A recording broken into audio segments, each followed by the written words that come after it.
Sacred woman I am, barefoot I walk along the river stones, water in my blood and the earth in my bones. I keep the fire in my heart so I'm never alone. Sacred woman I am. Hi, my name is Natalie Fraser. Some people know me as La Osa Pachamama, or just call me Osa. I'm here today to talk to you about a new project I'm working on called Unedited Woman. And I feel in my personality type that I sought validation through other people, and I think a lot of people do that.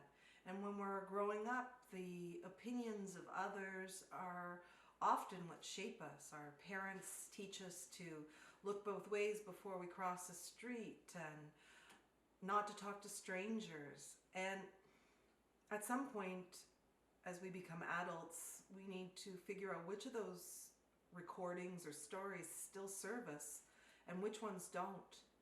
And also then there's the images that society and stories that society puts out there and that we attach to about body image, about status, with our finances, with how we live, where we live, what we look like, what pieces of paper we have.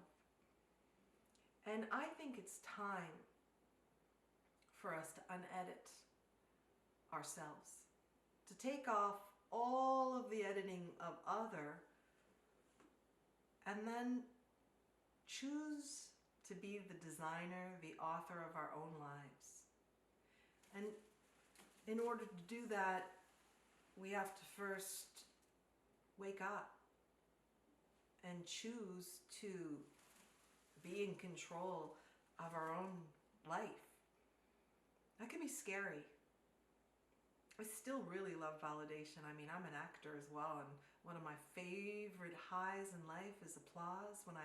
Before I step on stage, I'm scared and I'm in my ego and my fear, and then I find my courage. I face that fear with love, and I step on stage, and then I'm in the moment. I'm present.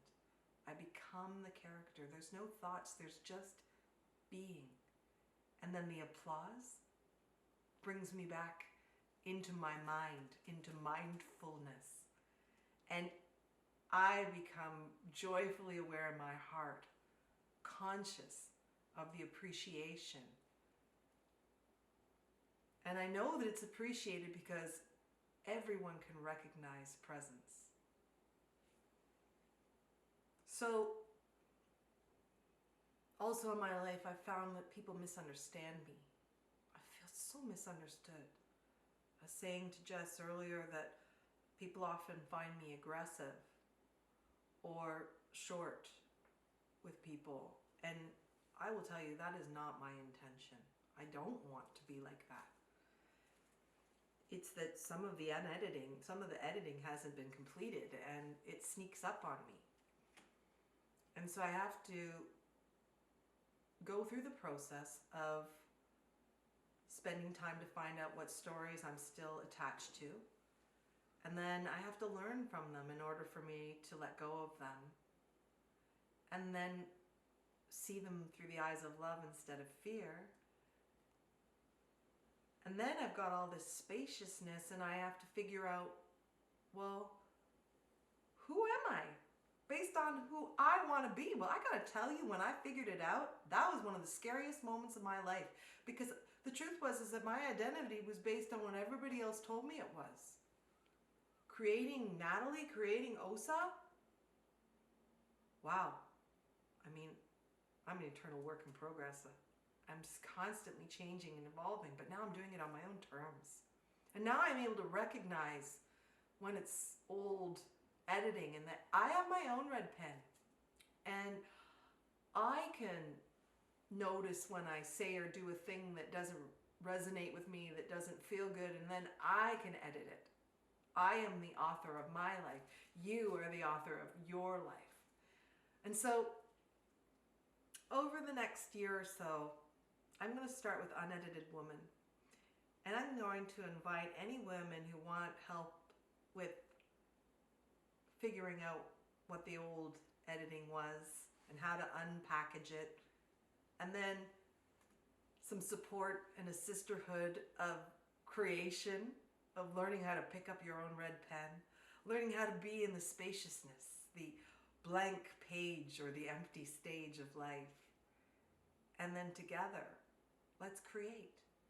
And I'm going to invite people, and I'll let you know when, for you to send in your version of unedited you.